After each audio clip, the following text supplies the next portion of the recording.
In 2015, Kiersten Connolly gave birth to healthy twins, Jameson and Dorothy.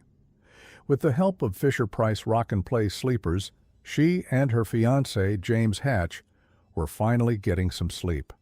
One night, James put the infants to sleep in their rock-and-plays, just as they had many nights before. A few hours later, everything changed. Kiersten heard James scream out. Jameson had stopped breathing in his sleep. "It took my life. It took everything from me," she said.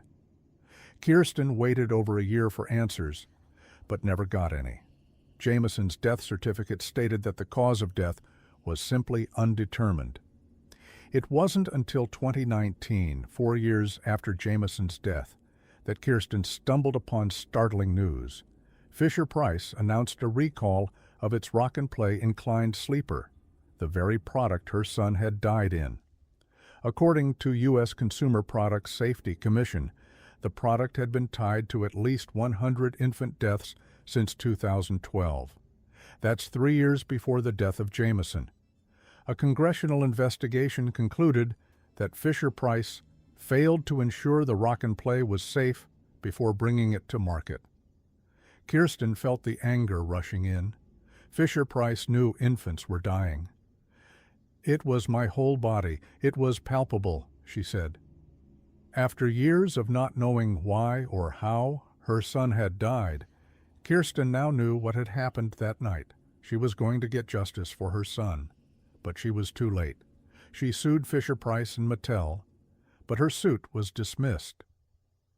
In New York, there is only a 2-year window for grieving parents, a 2-year statute of limitations for wrongful death cases.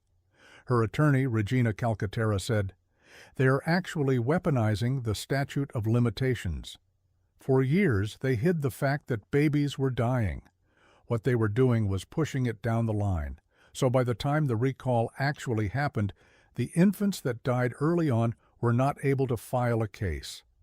Kiersten Connolly appealed and lost, but she said she won't give up, hoping her story saves lives. This is the hard truth of wrongful death and product liability cases. Attorneys will tell any grieving parent that statutes of limitations do not wait for certainty. In many states, that window is frighteningly short, sometimes as little as 1 or 2 years.